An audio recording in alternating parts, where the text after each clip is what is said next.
Hola, muy buenas noches a todas, a todos. Bienvenidos al Colegio de San Ildefonso, a esta mesa que lleva por nombre Migraciones de la Voz, Recital Poético y Conversación. Nos acompañan desde Chile Cecilia Vicuña. Bienvenida, Cecilia.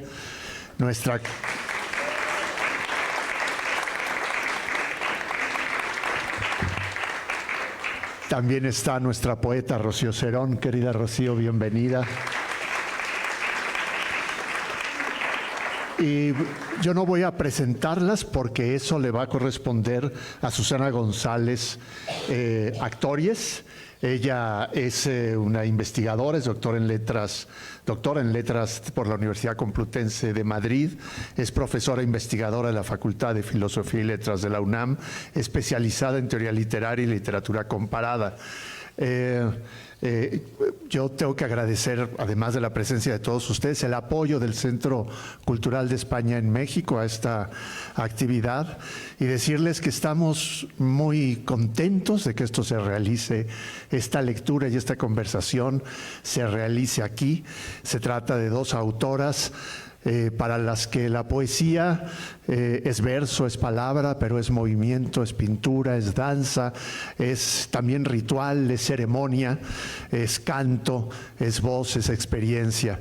Y pensando en eso, recordaba que estamos aquí sobre el Templo Mayor, en un espacio sagrado de la gran Ciudad de México, la antigua Tenochtitlan, y pensar que estamos sobre estos restos sagrados, que estamos sobre un lago desaparecido, creo que es un espacio maravilloso para que estas voces capaces de recrear la vida, de devolvernos el agua, de devolvernos el sueño, de recordarnos que la poesía es siempre una forma de vida y de resistencia. Bienvenidos y les cedo a Susana la palabra. ¿Tienes?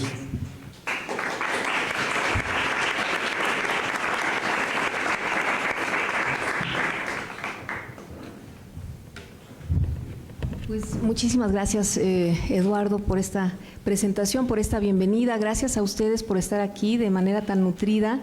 En una ciudad que no deja de ser complicada, llegar al centro siempre es casi como un milagro, ¿no? Y luego entrar a un espacio así es como entrar a una especie de pequeño Edén, tras el trayecto que cada quien hace, los nervios, voy a llegar, no voy a llegar, voy a llegar a tiempo, ¿no? Más bien, ni siquiera voy a llegar a tiempo, voy a llegar. Y bueno, y disfrutar. Entonces este es un momento muy valioso y muy importante para disfrutar y disfrutar con poesía en esta noche de museos que como sabemos, bueno, estamos aquí en un foro poético, pero también en un espacio que invita siempre a las exposiciones y a disfrutar y a observar la cultura, y creo que ahí también hay vinculaciones interesantes con nuestras dos invitadas. Para mí es un absoluto privilegio, un honor estar aquí presentándolas, a Rocío y a Cecilia, que pues me invitó Rocío en algún momento hace ya tiempo, si tenía ganas de venir a platicar con ellas, y yo inmediatamente dije que sí. Ya luego me dio un poco el vértigo de, bueno, ¿qué voy a llegar a platicar con estas figuras tan grandes? Me parece interesante empezar, aunque me dieron ya unas fichas, pero quiero hacerlo un poco más a nivel de conversatorio. Les quiero contar un poco cómo lo hemos pensado entre las tres, más que leer la ficha y luego dejar que lean, introducirlas a partir del diálogo e invitar a un diálogo entre las tres. Después sí, invitarlas a leer, retomar el diálogo, volver a la lectura poética, y al final las dos aceptaron hacer un pequeño espacio para realmente poner su poesía en diálogo, hacer alguna, digamos, presentación improvisada que va a ser también inédita. Entonces, bueno, más o menos esa es un poco la dinámica que vamos a seguir. Como les decía, en esta invitación lo primero que me llamó la atención era el título al que se nos convoca, Migraciones de la Voz. qué significan esas migraciones.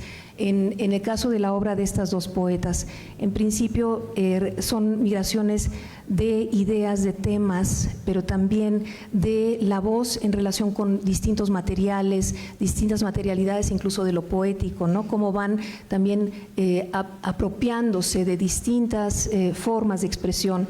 Entonces, por ese lado me resulta interesante porque vamos también a poder hablar de eso.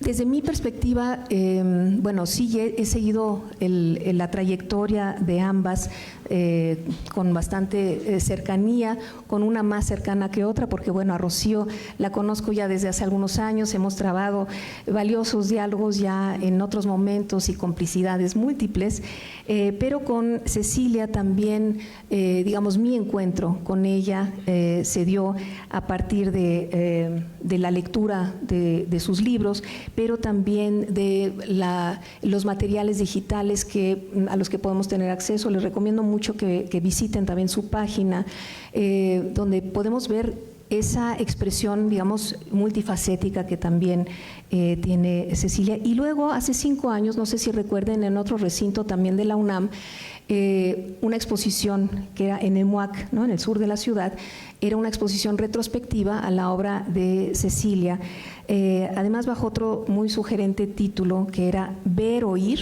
así, Ver, Oír junto, el fracaso iluminado.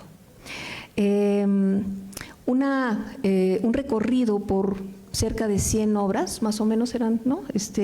Un recorrido poético al mismo tiempo que multisensorial y artístico en muchos sentidos, por ese lado de ver y oír, pero también por el lado, digamos, ese fracaso iluminado, cómo interpretarlo desde la poética que caracteriza a Cecilia, pues fracaso iluminado como un activismo esperanzador, ¿no?, en un mundo que pues es adverso en muchos sentidos, que puede llegar también a generarnos interrogantes muy duras que no podemos contestar, ¿no?, en el sentido social, en el sentido político, en el sentido incluso más inmediato, ecológico, ¿no?, de sobrevivencia, y esos son también temas que toca Cecilia en su obra. Luego, bueno, ya les conté un poco este vértigo que sentí, cómo las voy a relacionar, y ya decía Eduardo Vázquez que soy comparatista, y eso qué significa estar comparando entre tradiciones literarias, entre artes también.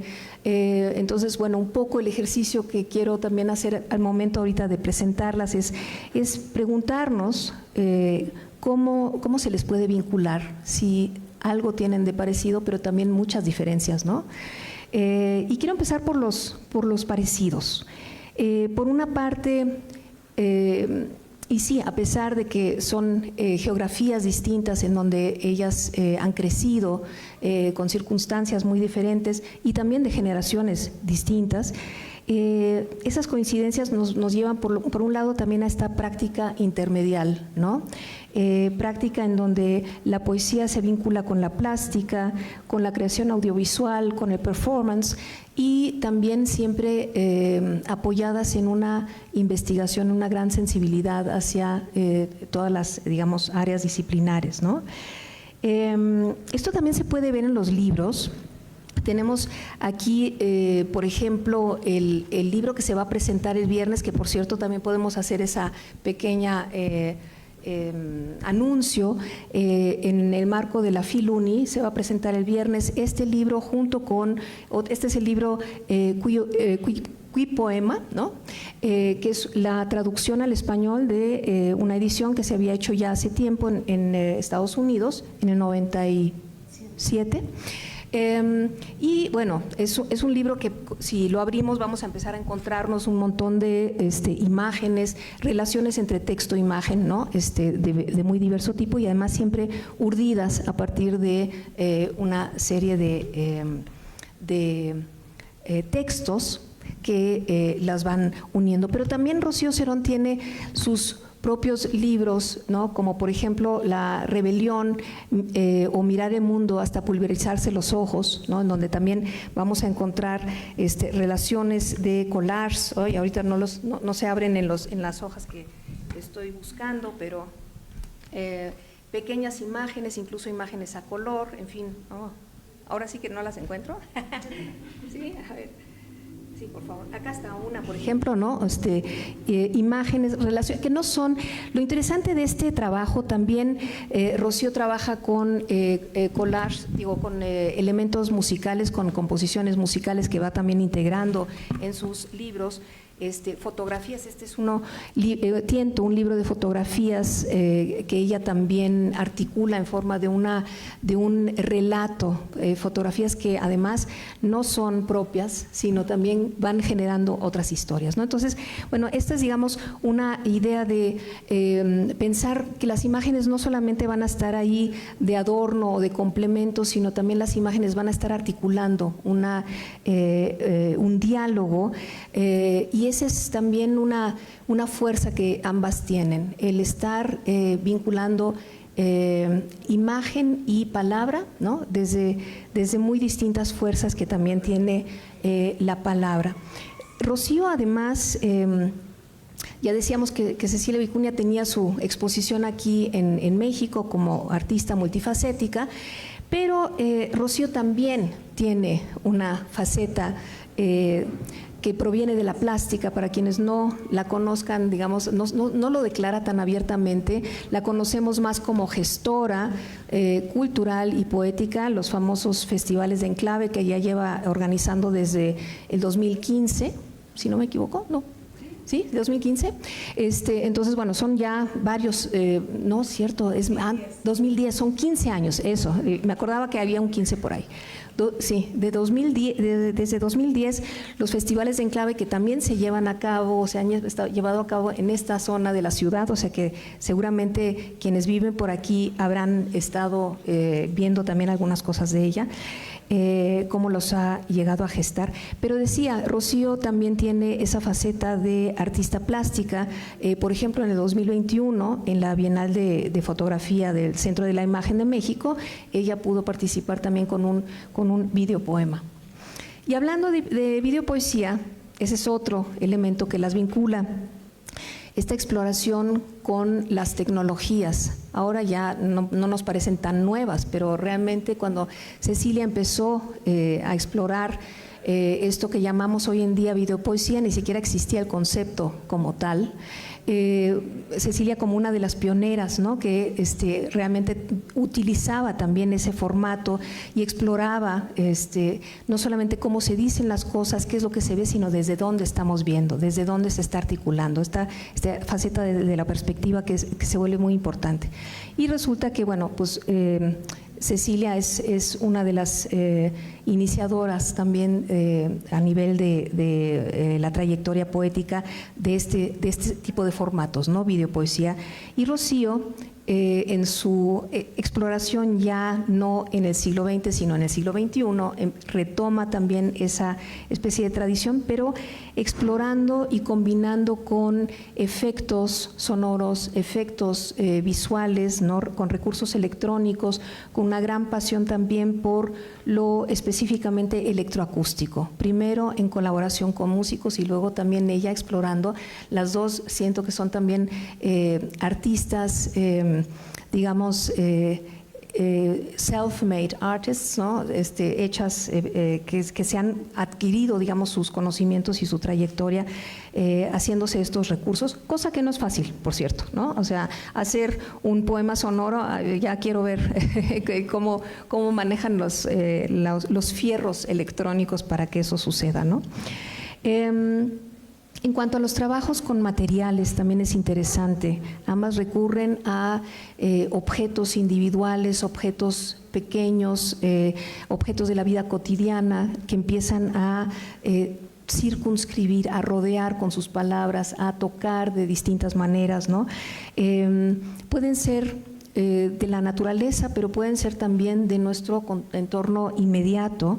Entonces, estos objetos y también actos ordinarios, ¿no? Lo más común, una caminata. Rocío Cerón ha hecho también caminatas por Chapultepec y, digamos, recorriendo, y el recorrido que se vuelve un recorrido poético, ¿no? Y bueno, Cecilia Vicuña, ni se diga, tantos espacios que ha ritualizado también desde esto ordinario que se vuelve también ritual, ¿no? Lo que se repite, a lo que podemos llegar como lo más inmediato que nos toca y que nos permite vincularnos, no solamente con el entorno, cada quien de manera individual, sino también de forma colectiva, y eso tienen en común las dos. Nos provocan muchas veces en sus performances de manera directa, ¿no? Rocío ha tenido varios momentos en donde de pronto se ha dirigido a su público y elige a alguien y a puerta cerrada le recita un poema, o más bien, más que recitar, le actúa el poema, y la persona es receptora única de la poesía. Esas son sí, sensaciones. Yo siempre he estado feliz, aunque he ido a estos eventos, feliz de que no me tocara a mí, porque creo que me pondría muy nerviosa. Es como auscultar, ¿no?, al lector y enfrentar a sus lectores de manera muy directa. Entonces ambas tienen esa relación con el público, lo tocan, ¿no? Lo tocan físicamente también, urden. Cecilia tiene esta manera de vincular, literalmente envolviendo a la gente, ¿no? Que es otra manera también de tocar y de vincular. Eso, digamos, por el lado de la relación con el público. Y luego está el trabajo colaborativo, ¿no? El trabajo con otros artistas, el trabajo en diálogo, la improvisación. No cualquier poeta se lanza así a improvisar, como lo vamos a poder escuchar el día de hoy. Y atender al espacio. Ya decía también la relación con los objetos, con los actos, pero también con las prácticas situadas. Reconocer el espacio, puede ser el mar, puede ser algún lugar en el exterior, o puede ser también en interiores. Rocío trabaja mucho con interiores, ¿no? Dialogando con la ruina, dialogando con las casas, dialogando con su historia y reinventando esos lugares, ¿no?, de manera poética. Entonces, bueno, esto, como ven ustedes, para una comparatista como yo, pues hay mucho hilo también y mucha tela de dónde cortar, pero sí, en efecto, vemos a dos poetas muy distintas también en su manera de aproximarse a la poesía en sus poéticas. Cecilia, con un activismo desde muy joven, un activismo, ya decíamos que era precursora de prácticas artísticas, pero que además eran políticamente comprometidas, ¿sí?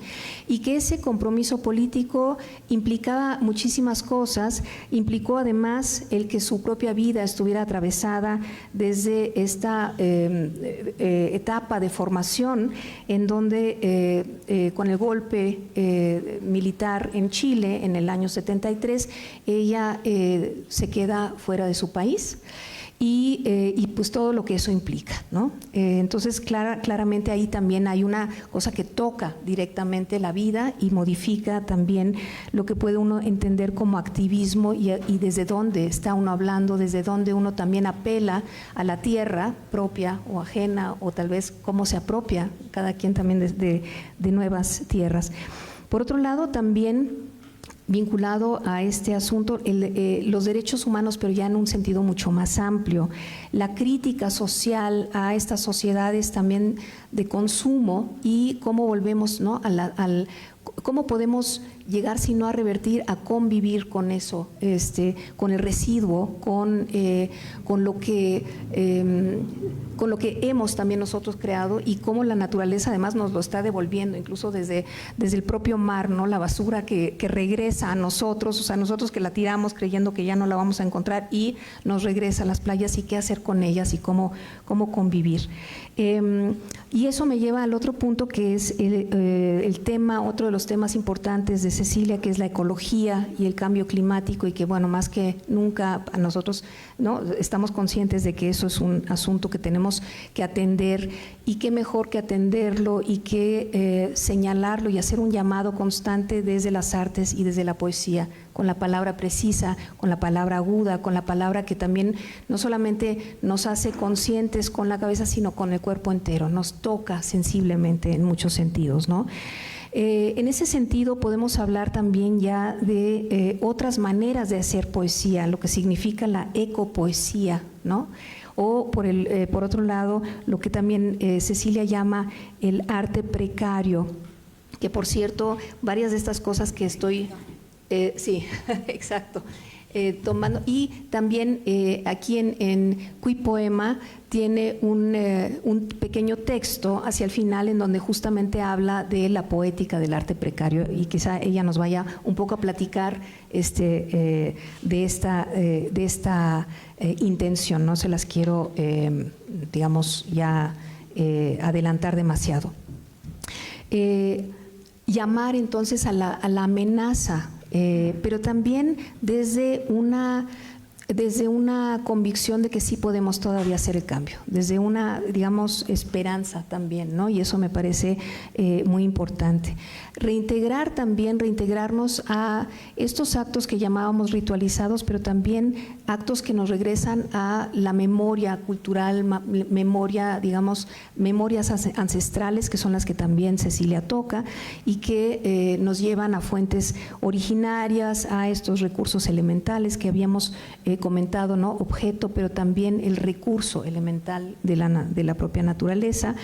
Y todo esto siempre vinculado a cómo instauramos la palabra, como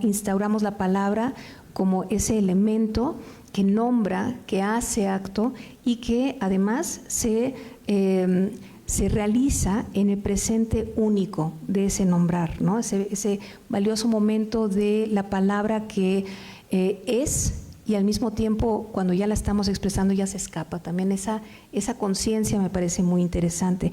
Y por el lado de Rocío, bueno, varios de estos temas, si bien no los practica desde la misma, ¿no?, historia, pero sí con una sensibilidad claramente vinculante con estos temas. Podríamos hablar, en su caso, ya nos contará, y ahora sí ya voy abriendo el camino hacia el diálogo, temas que van a tener que ver también con la naturaleza, pero desde una perspectiva de auscultar, digamos, los minerales, auscultar las auroras boreales, auscultar los colores primigenios, como una experiencia también personal, insisto, casi llevándolo a lo sublime, lo conceptual, y no por ello también lo comprometido. Tenemos también en Rocío varios momentos en donde sí habla de una vinculación con lo social, vinculación también con las geografías, ¿no?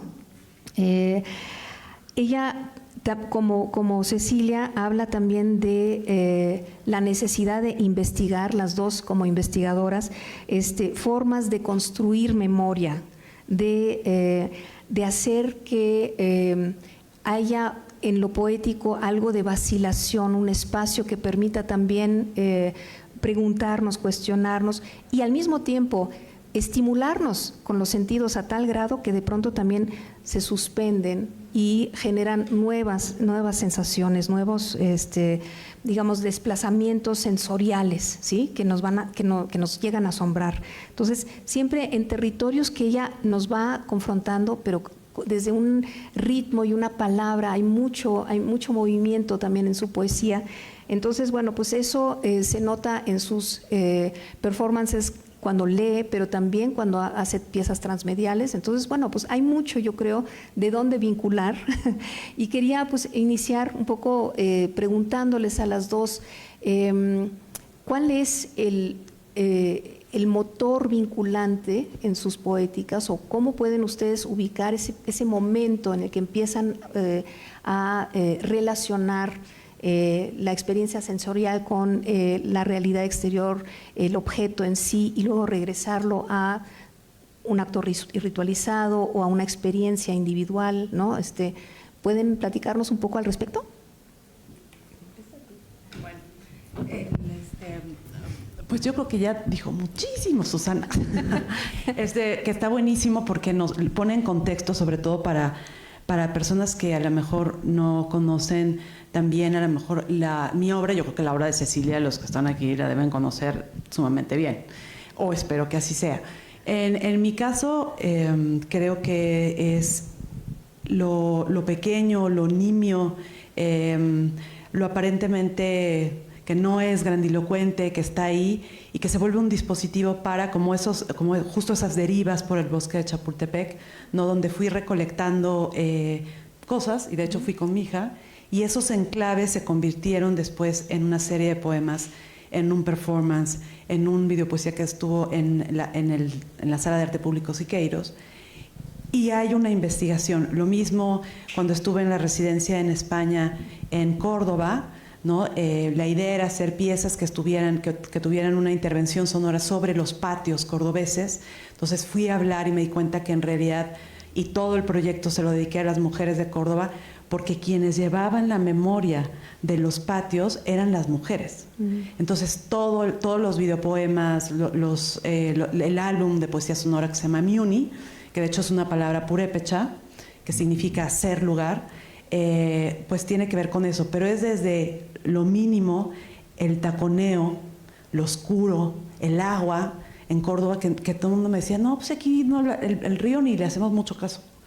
Y yo me iba al río, no a la ribera, y decía, bueno, pero es que el río es importantísimo. O de pronto daba la vuelta y encontraba que a la vuelta de un lugar había una pequeña fuente árabe que tenía un sonido increíble, y se volvió el agua uno de los puntos principales de ese proyecto, ¿no? De Miuni. Y intervení los patios justo con dispositivos sonoros, y el primer patio fue justo el que tenía 2 puertas en uno de los muros más viejos de la ciudad, y donde pasaban por ahí, o sea, era un muro que había sido moro, digamos, ¿no? Y que estaba ahí un nicho con una virgen, y que tenía como todo este punto radical del contacto entre culturas. Y yo creo que es eso, escuchar. Y creo que ahí con Cecilia, que es una gran escucha, del mar, una gran escucha de los objetos, de las sensaciones. Creo que eso es importantísimo, o sea, escuchar, vivir y ver cosas que no necesariamente todo el mundo ve. En Córdoba, cuando presenté el proyecto, me dijeron, es que esto solamente lo sabemos quienes vivimos para adentro. Y yo dije, sí, pues es que yo viví para adentro, porque hacía mucho calor y me ahogaba con el polen también. Entonces creo que es eso, esos pequeños instantes aparentemente insignificantes, que de pronto te abren la investigación para ir a capas más profundas. Creo que tienen las dos. Nos prestamos de micro, ya. A ver, bueno, es una pregunta, para mí, no sé exactamente cómo la fraseaste, pero para mí las frases, cualquier frase, una frase que dice un taxista, una frase que dice una mamá que le grita a un niño, una frase es como una estructura de luz y sombra, es una estructura de silencio y sonido, es una estructura, y lo mismo como tú decías muy bien, si tú te empiezas a fijar en lo nimio, en lo físico, en el espacio, también te puedes fijar en lo nimio, en la calidad del sonido. Por ejemplo, yo venía en el avión desde Nueva York y había entrado en conversación con una azafata que era una mujer morena, seguramente africana, pero sin embargo hablaba algo de español. Veníamos a México, ya un viaje de muchas horas, y de pronto yo sentí que el ruido del motor había cambiado. Entonces me acerqué a ella y le dije, entonces empezamos el descenso. No, me dice, el capitán no lo ha anunciado. Y yo dije, pero si uno escucha el sonido del motor, ya lo dijo. Me quedó mirando así como diciendo, esta chica está loca, esta viejita, me dice, perdón. A los pocos minutos el capitán anuncia, ¿te fijas? Entonces ahí hay un ejemplo de que hay una forma de sentir lo que uno siente como un acto de belleza. Y eso es liberador, y eso es transformador, y eso lo puede hacer cualquier persona. Lo que pasa es que nosotros, los que estamos como decía mi hermano chico, tocados por el arte, tocados por la poesía o contaminados por la poesía, nosotros lo convertimos en una forma de vida, en una forma incesante de delicia y de sufrimiento a la misma vez. Porque así como tú ves la belleza absoluta, también, por ejemplo, una cosa, yo me he pasado las horas adentro de un auto acá en Ciudad de México, porque como vengo a la Filuni me instalaron en un hotel en el periférico sur, en el fin del mundo. Y entonces, para venir acá, hoy ya he hecho 3 viajes de 3 horas cada uno. Entonces, vivo mirando por la ventana de un auto. Y entonces las cosas que veo, hay una luz roja y veo un mendigo, por ejemplo. He visto muchos mendigos, que son las únicas personas que paran, que no van corriendo para alguna parte. Y entonces, tú ves, por ejemplo, vi un mendigo en particular que no sabía dónde pararse para no ser visto, para que no lo corretearan. ¿Ya? Entonces se paraba en la punta de la acera y después se daba cuenta, no, desde aquí me ven mucho. Se corría un poquito y sentir lo que es ser rechazado en forma total y absoluta. Entonces, a mí me preguntan a menudo cómo es posible revivir una sensibilización en una sociedad inhumana, en una sociedad en que la insensibilidad es una precondición de vida. Y yo creo que la única forma es ralentar, parar, sentir lo que uno siente y observar lo que uno realmente está percibiendo. Todo lo que tú narraste, Rocío, por ejemplo, yo te imagino, lo narras de tal manera que me trasladas a Córdoba. Yo voy contigo caminando escondida en tu camisa, mientras tú vas encontrando el sonido de esa fuente árabe, que es una de las cosas máximas de este mundo, la forma en que los pueblos desérticos han tratado el agua. Entonces ahora el planeta entero se está convirtiendo en un lugar desértico, porque nosotros estamos extinguiendo el agua dulce. Entonces todo esto que yo digo que parece un acto de poesía, ahora es un acto urgente de transformación humana. Y quiero retomar con algo maravilloso que dijo nuestro director acá, que no sé si aquí estás, como te sacaste el sombrero ya no te veía. Y entonces tú dijiste algo muy extraordinario, que me dio escalofrío cuando lo dijiste, que estábamos arriba del Templo Mayor. Yo no me había dado cuenta, no lo sabía, de pura ignorante y extranjera. Y entonces sentí el escalofrío de estar sobre los muertos, ¿ves? De estar sobre lo extinguido. Y nosotros mismos seguramente vamos a ser testigos, ya estamos siendo casi digo testigos, mira una palabra nueva, seamos testigos, escribamos nuestro testimonio de nuestra propia extinción. Y a lo mejor así hay una posibilidad de despertar a nuestra verdadera realidad. Muchas gracias a ambas. Las dos nos están también situando en ya desde cómo refieren a su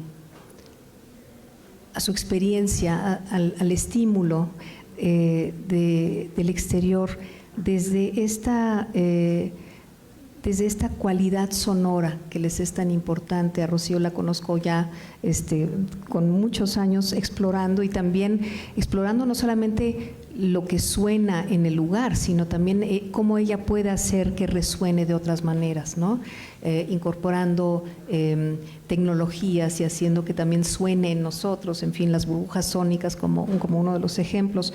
Pero respecto a la calidad del sonido y luego la recreación en voz, ustedes dos son poetas que también han explorado el hablar en voz, el recitar, el leer en voz alta, y ahora que las escuchamos hablar, vimos también, sentimos cómo en el caso de Cecilia se va haciendo más suave y dulce, y nuestra atención se va fijando, si se dan cuenta, de una manera distinta en ese hilo de voz que se genera, y cuando nos está hablando de cosas tremendamente duras, ¿no? ¿Podrían un poco abundar en este recurso de la oralidad que muchas veces se nos olvida cuando estamos nosotros en las sociedades actuales, cuando hablamos de literatura y de poesía, siempre la vinculamos con el texto escrito, pero lo importante que es para ustedes dos también la presentación oral, el tomar la palabra y la relación de eso con la poética. Recuerdo que Rocío cuando lee, en algún momento incluso le hice un video, todavía no nos conocíamos mucho, y me fijaba como ella empieza también a casi a frasear con el pie cada uno de sus versos, ¿no? Para ella es muy importante mover el cuerpo y además con un volumen, con un énfasis, ¿no? Y por otro lado ahora acabamos de escuchar a Cecilia, que casi nos lleva por los aires, así como Rocío nos llevó a las fuentes, Cecilia nos está llevando a los aires y con una máquina, pero contrastando con esa voz dulce. No sé, algo que puedan hablar de esa relación entre el oír y también el recrear con la voz en su poesía. Bueno, justo el libro que está allá afuera, que se llama Simultáneo Sucesivo, tiene que ver con la escucha, con el sonido. Uh-huh. Y creo que todo comienza en la respiración. Y lo sabe también Cecilia, o sea, en la respiración y en la enunciación y en la convocación. O sea, el poema es un poema que se hila desde el aliento, que se hila desde la voz. Y para mí la garganta, o el espacio de la garganta, es un espacio que es como un agujero negro, como la materia oscura, digamos, un poco entre lo que cuando nos vemos, aquí hay una cierta materia oscura, pero también en la garganta, para mí es el lugar desde donde ese aliento, digamos, del origen de orígenes, del principio de principios, ¿no? Que es cuando la simbiosis entre una célula y la mitocondria, ¿no? Básicamente estamos vivos gracias al oxígeno. Entonces, ese respirar, esa capacidad del aliento, ¿no? De esa inhalación y exhalación, invoca y convoca a los muertos, al origen y a los demás. Y para mí ese es el lugar, junto con la mente, de lo que diría Roberto Calazzo, que es el ardor, el fuego. Y sí creo que hay algo que une de distintas maneras el trabajo de la escucha y de la materialización de las piezas que hay, por ejemplo, de Cecilia o de la mía, es justamente ese fuego. Es ese ardor profundo en la mente, es ese ardor profundo de los objetos, es ese ardor profundo del lenguaje, que no solo se queda en el texto, o sea, que va más allá del texto, que a veces se convierte en un espacio prelingüístico, que a mí me interesa muchísimo, ¿no? Todas esas materialidades de voz, de oralidad, que están más allá y que de pronto se vuelven algo que dices, pues que no entendí nada del poema porque no había palabras. Y yo decía, no, sí había, pero están casi articuladas desde el balbuceo, están casi articuladas desde la esquirla, ¿no? Desde esta atomización del propio lenguaje y del aire. La garganta para mí es ese espacio profundo donde la ritualidad inicia. Al nombrar, pero también al poder llevar el oxígeno y la vida y celebrar la vida a través de esa inhalación y exhalación y de la palabra. Cecilia. Ahora lo vamos a comprobar en poesía, pero dejemos primero que Cecilia también nos platique un poco. Bueno, sí, yo tengo un texto que escribí hace muchos años que se llama Oír y Orar, porque yo aprendí desde niña, las mismas palabras me lo enseñaron, no lo leí ni nadie me lo dijo, sino que al interior de una palabra que se abrió, yo vi el universo que existe al interior de cada palabra. Entonces, al interior de la palabra oír hay una O, y yo les voy a proponer que todos hagamos una O con la boca. O.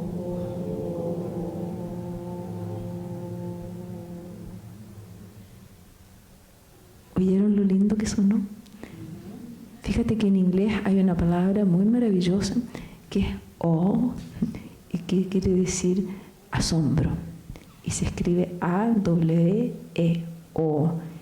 Y desde un punto de vista de un oído latino es O.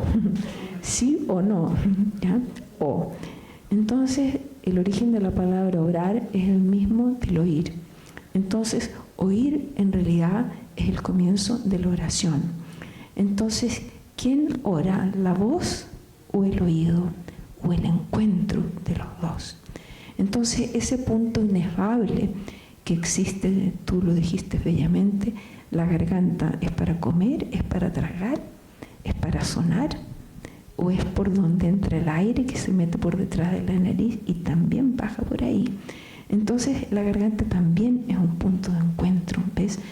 Entonces, ahora voy a situarme en cómo yo comprendí el valor de la oralidad y qué es lo que me ha hecho ser profundamente apasionada por las culturas orales indígenas del mundo, y de hecho cofundé con mi amor, que es un poeta mestizo como yo, irlandés, con Chickasaw, que son unos indios norteamericanos. Es un poeta del desierto de Chihuahua, pero del lado conquistado por los gringos de Texas.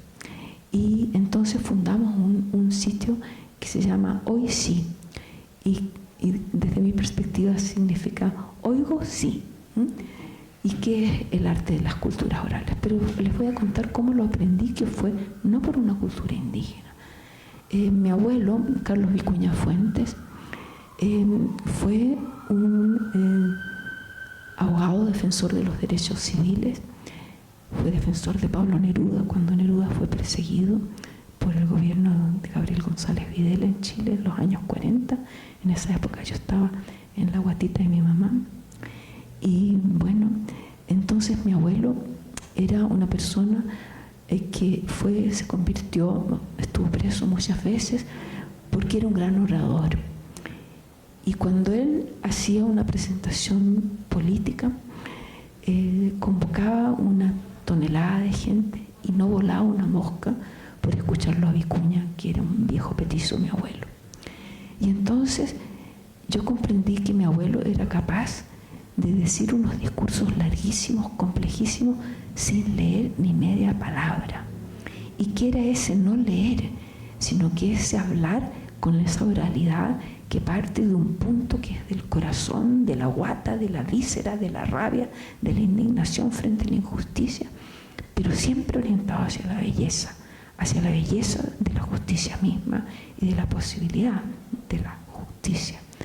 Entonces a mí me quedó grabado en el alma ese sentido de que la oralidad y la justicia es escucharse a uno mismo, hacerle justicia a ese que nosotros somos en realidad y hacerle justicia al otro. Entonces escuchar es el fundamento de la democracia, es el fundamento de la justicia, que son las dos cosas más perseguidas en nuestra sociedad. Porque no es solamente la extinción de las especies, sino la extinción de nuestros derechos a la libre expresión. Por ejemplo, fíjense, los países civilizados del hemisferio norte, casi todos están persiguiendo la libertad de expresión. Entonces, siempre estamos en ese punto en que lo más poético es a la misma vez lo más radical. Pues muy bello. Yo creo que este es el momento, sí, exacto, para escuchar y escuchar poéticamente. Si alguna de ustedes quiere empezar. ¿Sí? Creo que tenemos además aquí el gran privilegio. Sí, ¿quieres? No, yo creo que aquí con este está bien, ¿no? Y después usamos, bueno. Tú traías el libro de Nudo Vortex, que para mí es un libro muy importante que no pienso leer ese libro, pero a propósito de nudos. Del Nudo Vortex, pero Nudo Vortex justo está escrito entre viajes, ¿no? Entre una pérdida de voz, ¿no? Que no podía leer, no podía encontrar una voz, entonces escribí ese libro y lo fui bailando, ¿no? O sea, cada vez que iba escribiendo otro poema, ¿no? Lo iba presentando, y para mí es mi libro más bailado, en el sentido en que lo fui construyendo leyéndolo. Y este libro es inédito, estos poemas que voy a leer, y es de un libro que se llama Aurica Speculari, y que nació como una residencia en el TEC, una residencia artística de investigación sobre patrimonio, lenguaje, y yo hice un proyecto que se llamó Speculari, Vestigios Futuros del Lenguaje. Hice unas piezas, etcétera, y como siempre el libro fue lo último que algún día saldrá, y bueno, pues leeré este poema, ¿no? Y ahí va.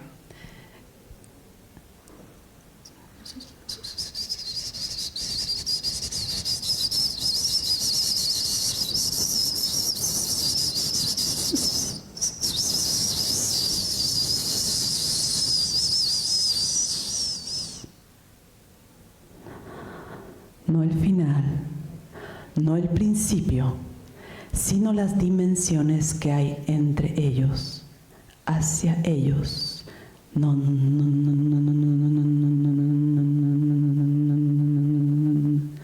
el final, no el principio, sino las dimensiones que hay entre ellos, hacia ellos, hacia, entre, hacia, entre, hacia, entre, hacia, entre, hacia,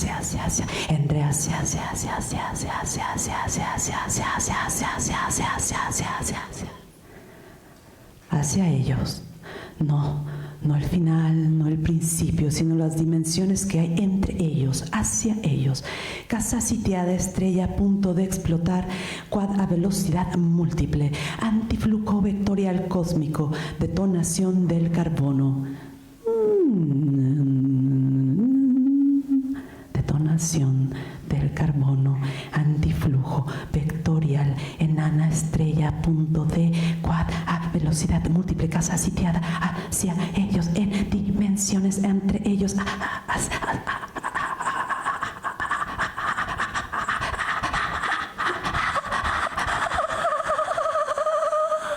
hacia ellos. Antiflujo vectorial cósmico, detonación del carbono, sino las dimensiones que hay entre ellos, no el final, no el principio, casa sitiada, estrella a punto de explotar, joven que observa desde el dintel de la ventana una orquídea líquida, multicromática, el peral, sus frondas, una hormiga sobre la ceniza rama a punto del quiebre, instante en que un mirlo blanco yende el paisaje y dibuja con su cuerpo.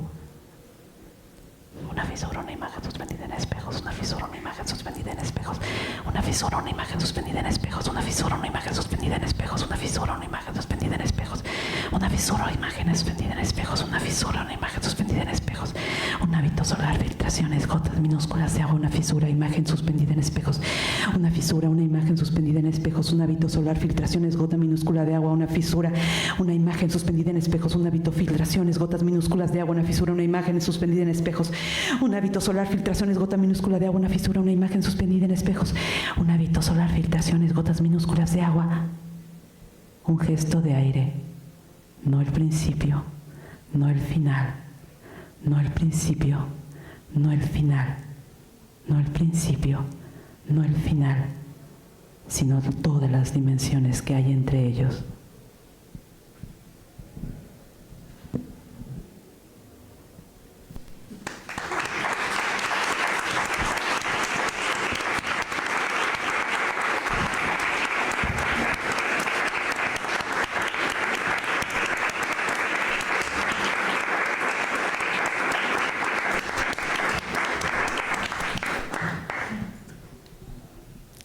Cecilia.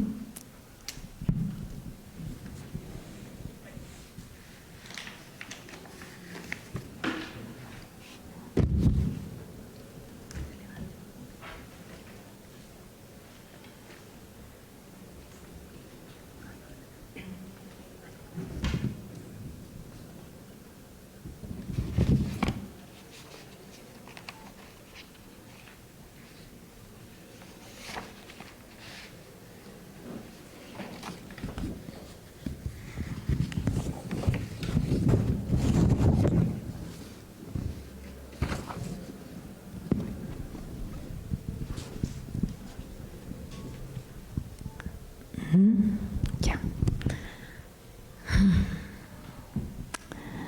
Cuando yo supe que Rocío y Susana iban a estar acá conmigo, yo pensé y que esto tenía que ver con el sonido. Entonces pensé lo siguiente: en el año quizás 85, yo leí por primera vez un poema que tuvo su origen, al parecer, en el México precolombino, y que fue viajando por el desierto, perseguido en última instancia por el gobierno mexicano, que persiguió a la comunidad yaqui, que para escapar con la vida se pasaron de la frontera al otro lado de Estados Unidos y se constituyeron en la parte norteamericana del desierto de Sonora, y es el pueblo yaqui. Ellos ya no se llaman a sí mismos yaqui, que parece que es un insulto, sino que se llaman a sí mismos yoeme. Y ellos estiman que una mujer por ningún motivo puede meterse en estos temas. Entonces yo me pasé 30 y tantos años meditando en ese poema, que cuando lo leí me pareció el poema más hermoso que yo había leído en mi vida.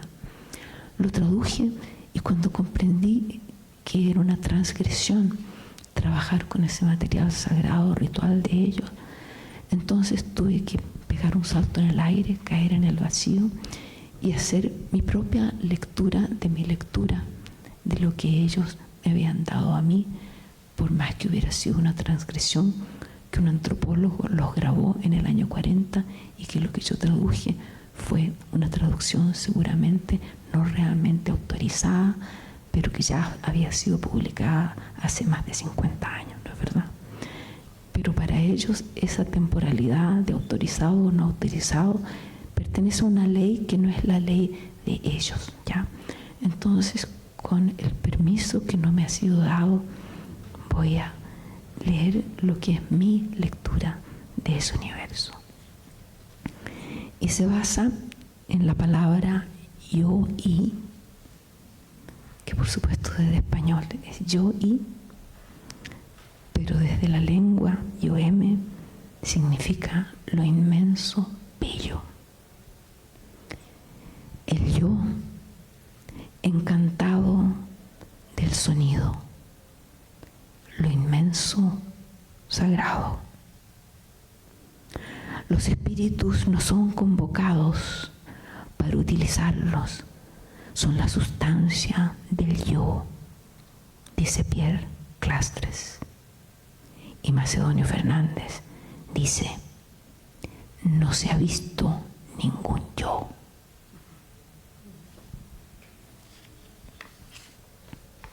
El yo,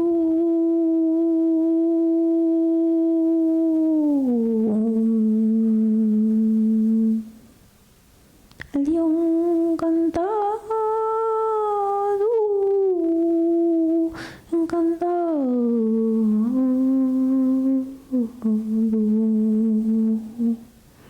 Yo, yo, yo, yo, yo, yo, yo.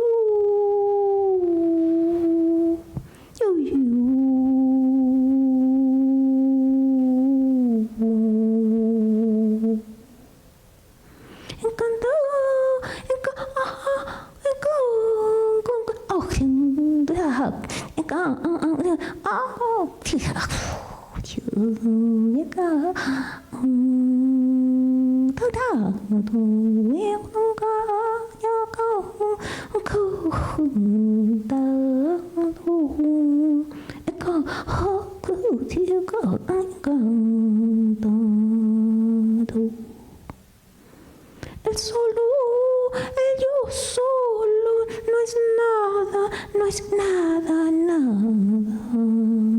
Desdoblado, desdoblado, es el todo encantado. El ser de todo, el ser de todos, en la unión. El ser de todos, en la unión, es el yo, el yo, el yo encantado de todos, no.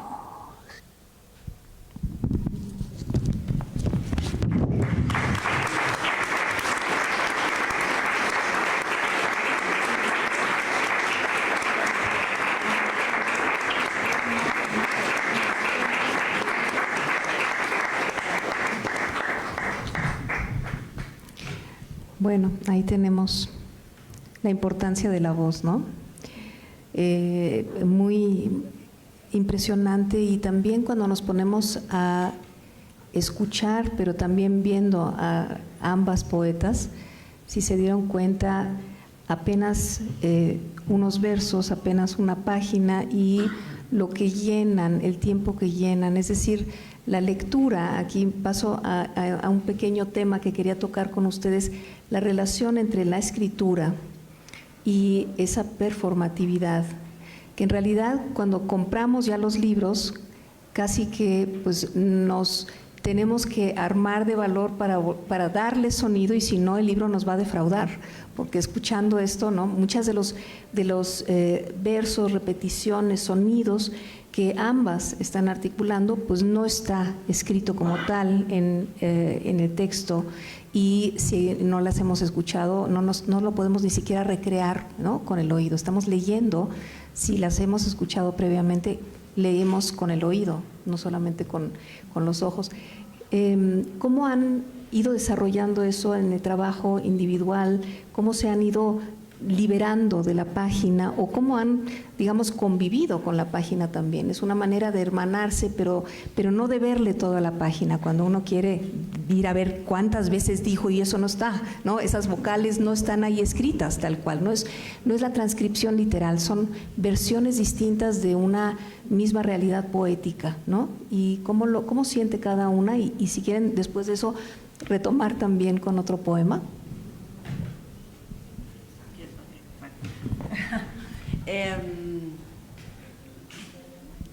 Yo creo que en realidad, y no sé, y ese también es como una pregunta,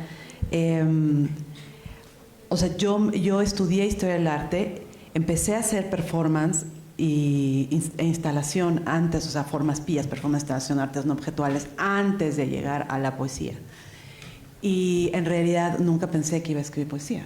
O sea, pensé que iba a... O sea, en realidad nunca pensé que iba a escribir, o sea, bueno, sí escribía, pero sobre arte, pero no poesía, y en realidad en las instalaciones utilizaba el lenguaje como una materialidad de la obra, ¿no?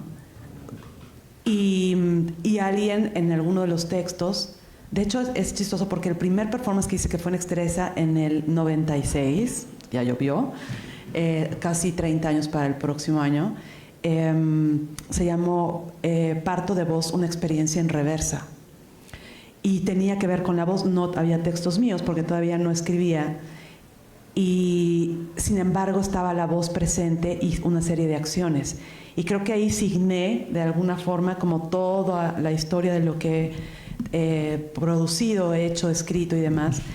Entonces mi relación con el texto, cuando alguien se me acercó y me dijo, es que o escribes poesía o haces estas cosas porque no te van a tomar en serio en la literatura, ¿no? Yo dije, ok, me voy a poner a leer y a escribir.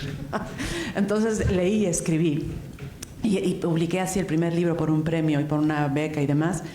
Y de pronto dije, es que esto me queda un poco corto. O sea, digo, amo el lenguaje. Sí, soy una profunda defensora del poema, de la poesía y del lenguaje, pero no del lenguaje que solo se queda en el texto. Entonces, creo que ha sido una ida y vuelta, una historia de amor profunda, ¿no? Con el lenguaje, porque el lenguaje ya es tiene ritmo, tiene plasticidad, tiene visualidad, tiene todo, ¿no? O sea, un poema lo contiene todo, incluso arquitectura, ¿no? Y te habla en la cabeza, ¿no? Lo lees y estás escuchando esa voz que habla del poema, con la música que está ahí, pero con los propios ecos de tus propios referentes, pues, estéticos, culturales, de lecturas, etc. Y es extraño porque cuando más me voy hacia lo sonoro y digo ya el performance, no sé qué, hay como una garra, ¿no? Interior así, ¿no? Que me dice, regresa a la página, regresa al texto, regresa al lenguaje. Y regreso todo el tiempo. De hecho, digo, se ve, o sea, tengo muchísimos libros igual que Cecilia publicados, ¿no? En texto, pero pasa al mismo tiempo que estoy escribiendo que estoy ya pensando, por ejemplo, en el sonido que está ahí, ¿no? Es un libro que es más metálico, es un libro que es más de alientos, es un libro que tiene más una cosa percutiva, de percusiones, ¿no? O sea, ya está en ese constructo, en esa construcción, en el poema y en el lenguaje, lo que va a pasar también en el sonido si hay, por ejemplo, un proceso performativo o sonoro. Entonces, no me puedo deslindar del lenguaje jamás, pero sí puedo entender lo que hay ahí y puede no haber lenguaje, ¿no? Como en Potenciales Evocados, que es un proyecto de poesía y neurociencia, que en realidad no hay texto, o no había texto, o el texto está en un poema en braille y la gente lo toca, ¿no? O ve los videos, las imágenes fotográficas, y alguien alguna vez en esa exposición me preguntaron, ¿y dónde está el poema? Y yo le dije, tú estás adentro del poema. El poema es esto, el poema es el sonido, el poema son las fotos, el poema es el cuerpo puesto, el poema es todo lo que estás dimensionando táctilmente, sonoramente, todo esto es el poema. Y también tiene texto. Y no te creyó, por supuesto, la persona, ¿no? Porque esa es la colonización. Bueno, entonces yo creo que todo esto tiene que ver con la colonización, ¿no? Porque yo tengo como una interpretación al revés de este tema, que es que los pueblos, y esta es mi perspectiva personal, y estoy segura que es compartida, pero como soy un poco ignorante, no lo he leído, y es que los pueblos antiguos, tanto del Asia como del Medio Oriente y de América, que son los 3 pueblos más antiguos que desarrollaron una forma de escritura, nunca concibieron la escritura como separada de la oralidad. Por ejemplo, sabemos que en los lugares donde hay algún testimonio, la escritura, por ejemplo, yo fui muy amiga de Dennis Tedlock, que es el gran traductor del Popol Vuh, que es un libro sagrado que yo he leído 400.000 veces y nunca leo lo mismo que está en el Popol Vuh. De hecho, acabo de hacer una grabación que está sonando ahora en la radio en Londres, y es una nueva lectura que hago del Popol Vuh. Y con él aprendí que el Popol Vuh es una escritura performática. Entonces, que los signos mayas tienen la capacidad doble de ser logoglifos, en el sentido de que transmiten un significado y tienen la posibilidad de ser leídos, incluyendo el paso de un pájaro que pasa por encima del libro que tú estás leyendo y proyecta una sombra. Yo, por ejemplo, los voy a invitar a que miren ahora las sombras que ustedes proyectan en el pasillo, que es lo que yo estoy viendo. Miren la belleza de los cuerpos de ustedes transformados en una sombra ahí, ¿ves? Entonces, eso también es una escritura, es un texto que hacen las sombras. Entonces, ahora voy a volver a la niña. Yo tuve la experiencia de ser criada en el campo, viví en el campo hasta los 9 años y sin que nadie me vigilara, porque como era niña, las niñas no éramos importantes. Por lo tanto, no necesitábamos ser educadas para gran beneficio de la imaginación. Entonces, yo veía que mi casa estaba llena de libros y que mi papá y mi mamá eran lectores apasionados. Entonces, yo sabía que había una cosa maravillosa que consistía en esto, ¿no? Y entonces no sabía qué era, porque yo era una cosita. Y tenía una persona que yo amaba mucho, que era mi prima. Y de pronto mi prima se tuvo que ir, se la llevaron a vivir a otra ciudad. Y entonces, ¿yo qué podía hacer con ese amor por mi prima? Y yo tenía más o menos como 3 años. Y entonces le dije a mi mamá, ya sabía hablar, le dije a mi mamá que yo le iba a escribir una carta. Mi mamá me mira, mi mamá se acuerda de esto. ¿Y cómo va a escribir, mijita, si usted no sabe escribir? Pero yo no sabía que existía algo que se llamaba saber escribir. Entonces, no, agarré un lápiz y yo ya sabía dibujar. Y empecé a hacer unos signos, y mientras yo le dictaba mi carta a mi primita, y bonito, no sé qué haría, ¿no? Y entonces, de pronto comprendí, ya de viejita, reflexionando sobre eso, que en ese acto de hablarle a los signos, yo estaba como creando mi futura vida, y estaba a la misma vez recreando un gesto ancestral, un gesto que había existido en todas las culturas que hicieron lo mismo de hablarle a un signo. Entonces eso es algo infinito. Entonces ese cuento de que la página está muerta son huevadas, dicho un buen chileno, porque ninguna página está muerta. Es decir, los signos están vivos desde el minuto que tú les pones la mirada, ¿te fijas? Y como tú dices, después te quedan dando vueltas. Entonces fíjate, por ejemplo, cómo eso precisamente es el arma que está usando la desinformación para joder al planeta completo, ¿ves? Es precisamente porque la palabra escrita o hablada tiene poder. Entonces, si nosotros recuperamos todas esas potencialidades que hay tanto en la escritura como en la oralidad y comprendemos que la una sin la otra es una cagada, porque realmente la oralidad tiene un poder que la palabra escrita es más limitada. Esa es mi perspectiva, a lo mejor porque soy una mestiza más tirada al lado indígena, digamos, pero mestiza al fin y al cabo. Yo como tú no puedo vivir sin escribir y sin leer, ¿ves? Pero tampoco puedo vivir sin oír, y con oír. Y yo creo que el acto de hacer música, yo hago mucha música con mis amigos, con muchos, colaboro todo el tiempo con músicos, yo sé que tú también. Y precisamente porque colaboro con músicos en general, son los amigos músicos que me escuchan y ven que en la forma en que yo hablo hay ya una musicalidad. Y eso, por supuesto, lo oyen ellos, ¿no? O ellas. Yo, por supuesto, oigo un ruidito,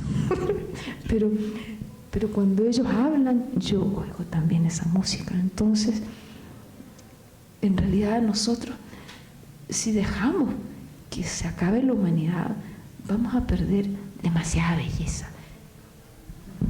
Muchas gracias a ambas, de verdad, otra vez un aplauso, porque esto...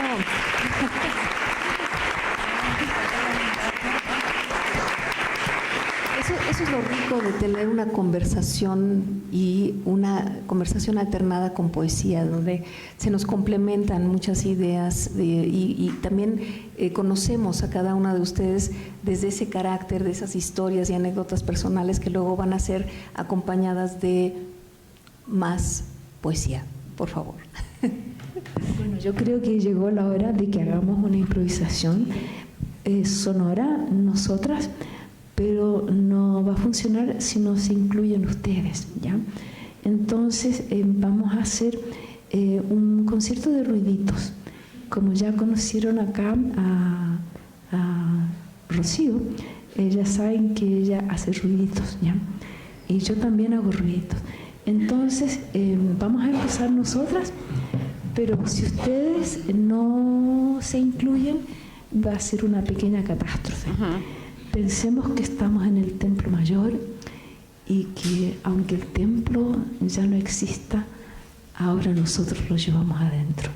Entonces ese salir de nuestros ruiditos tiene que ver con el respeto que le merecemos a lo que existió aquí debajito de nosotros, que también es nuestro arriba. Ya, tú.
Los muertos.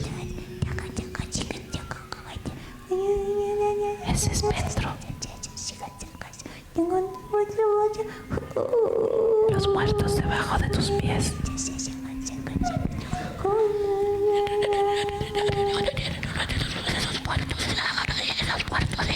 Esos muertos viven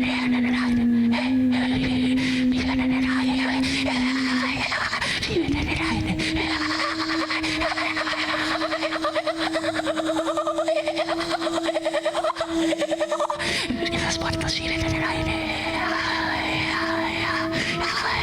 viven en el aire.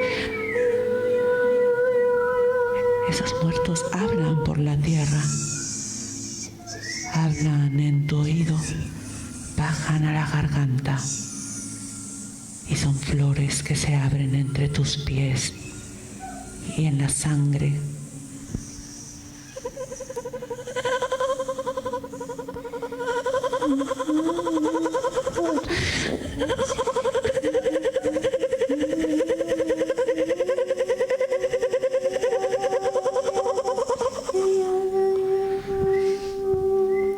Los muertos hablan desde los susurros.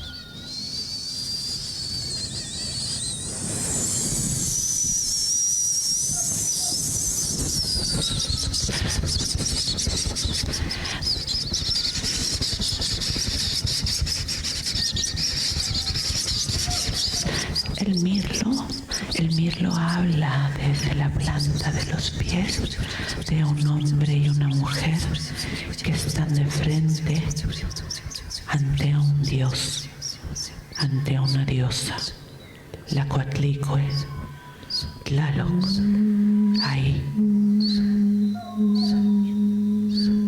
Esos dioses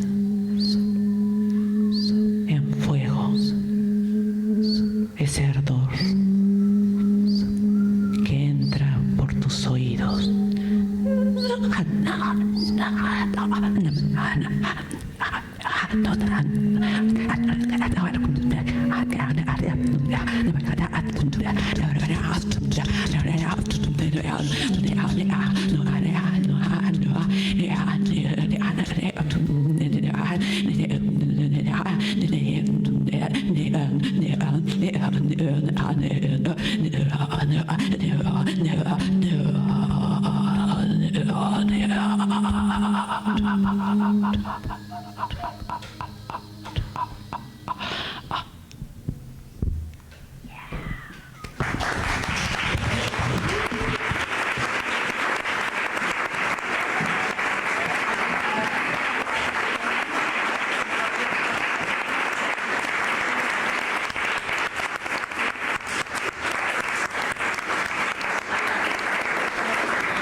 Casi no dan ganas que se acabe.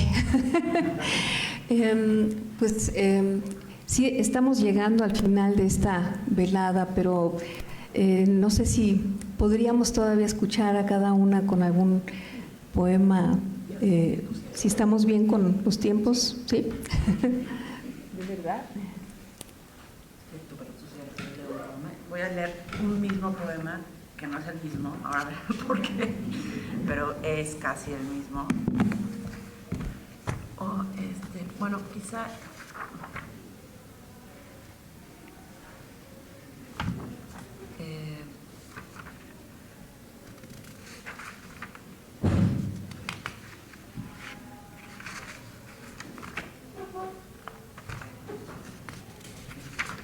Ya.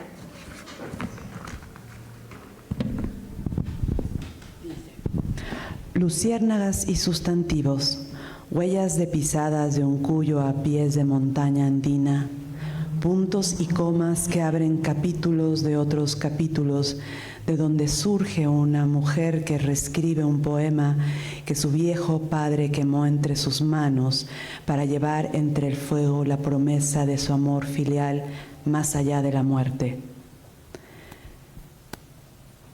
No el principio, no el final, no el principio, no el final, no, sino las dimensiones que hay entre ellos, hacia ellos, casa sitiada, estrella a punto de explotar, quad a velocidad múltiple, antiflujo vectorial cósmico, detonación del carbono, joven que observa desde el dintel de la ventana una orquídea líquida multicromática, el peral, sus borrajas, una hormiga sobre la ceniza, rama a punto del quiebre, instante en que un mirlo blanco hiende el paisaje y dialoga con su cuerpo, dibuja una fisura, una imagen suspendida en espejos, un hábito solar, filtraciones, gota minúscula de agua, un gesto de aire. Y el césped despeinado, el hielo terrible, amoroso, el estupor, el salón de música, ese niño, mujer, padre, niña, ese niño, niña, padre, mujer, ese Fresno, seguían ahí, seguirán ahí, han estado ahí por siempre. ¿Qué hay? ¿Qué hay en los entretiempos, sino el legado de un designio, cierto, fluido, eje, polvo, vestigio basáltico, gen, misivas del pasado, cordón ancestral, dromedario, frase, origen, tutela dativa de gas y polvo que se encaminan hacia un pasaje oculto, entrada y salida? ¿Qué hay en los entretiempos? ¿Qué hay en el legado de un designio? ¿Qué hay en ese cierto fluido, en ese eje, polvo, vestigio basáltico, gen, misivas del pasado, cordón ancestral dromedario? Que hay en los entretiempos, frase, tutela, vestigio basáltico, tutela dativa de gas y polvo que se encaminan, el legado, un designio, cierto fluido, eje, polvo, ancestral, frase, origen, tutela dativa de gas y polvo, un designio, cierto fluido, hacia un pasaje oculto, entrada y salida. Que hay en los entretiempos, sino el legado de un designio, un pasaje oculto, entrada y salida hacia el movimiento espiral de toda sangre. Quark. Cuac. Quark, quark, quark. Así como de quark, así de quark, quark, quark, quark, quark, quark, quark. Bueno, nada más así. El quark, para los que es una minúsculo parte del átomo que está ahí y que en algún momento todos vamos a regresar a ese principio que no es el final, que no es y así, hasta que regresemos a la voz.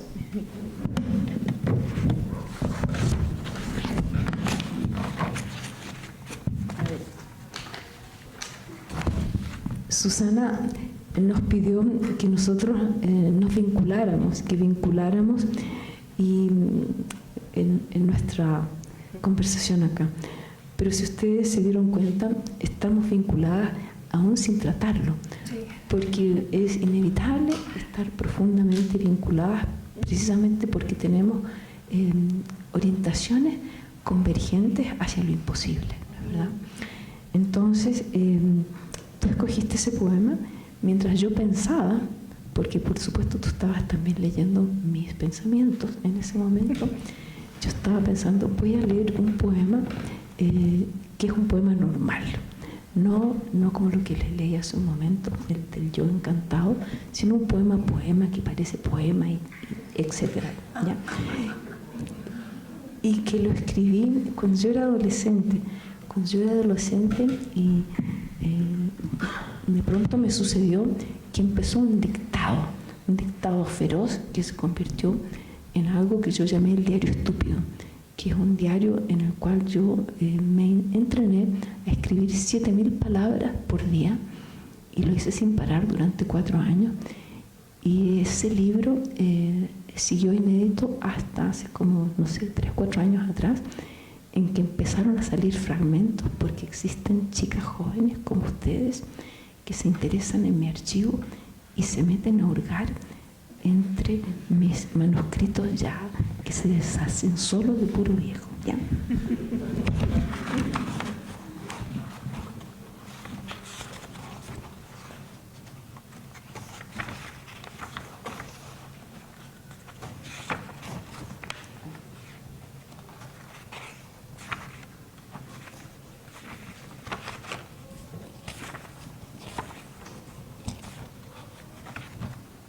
Perdonen, pero no lo había... Pensaba no leerlo, pero por culpa tuya lo voy a leer. En Chile, en vez de decir gracias a, decimos por culpa tuya. A ver, parece que se perdió.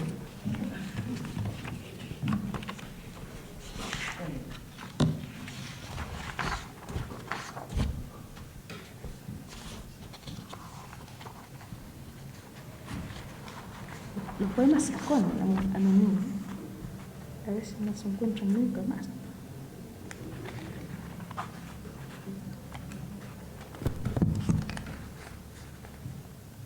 ¿Por qué no te fijas si acaso estuviera en este libro? Es posible que se llaman Los Lugares Sagrados. Por cierto, este también es un libro que vale mucho la pena, una pequeña antología. Hay varios libros, me llamó mucho la atención, no hemos hablado de las muchas obras que tienen ambas poetas, y Cecilia Vicuña ha editado últimamente pequeños textos también antológicos como este del Fondo de Cultura Económica, que también no se va a presentar el viernes, pero también lo recomiendo mucho.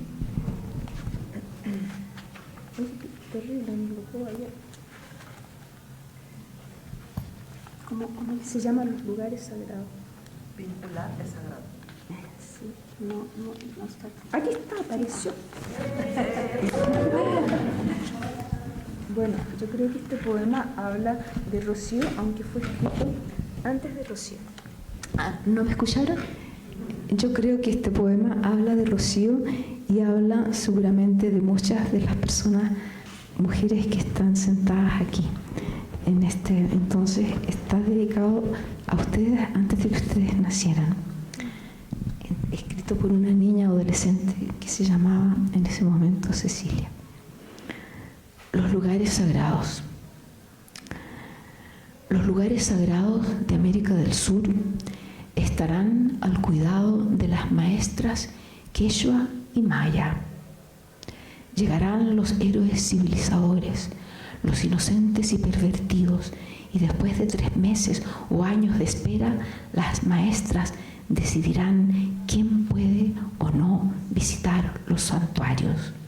Así, los lugares sagrados no serán entorpecidos y sus lenguajes volverán a moverse entre las piedras, y los centros naturales de energía donde los incas tiraban besos al sol volverán, y las flores más raras del Urubamba no tendrán más miedo de brotar para tocar los pómulos sangrantes de las vírgenes del sol.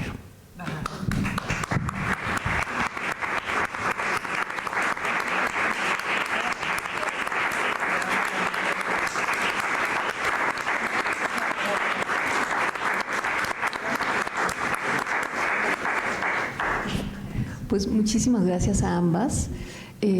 Rocío, Cecilia, la verdad un privilegio, como decía yo al inicio, el haber podido un poco moderar, se antoja seguir moderando, pero saben que Cecilia va a estar aquí todavía varios días, entonces van a tener oportunidad de seguirla viendo. Decíamos ya para quienes llegaron un poco más tarde, va a estar presentando 2 libros en la Filuni de la propia UNAM. Entonces, bueno, pues ojalá puedan estar. Es el viernes a mediodía, el viernes a las 12, ¿sí? Creo que es a la 1. ¿O a la 1? No, ¿sí?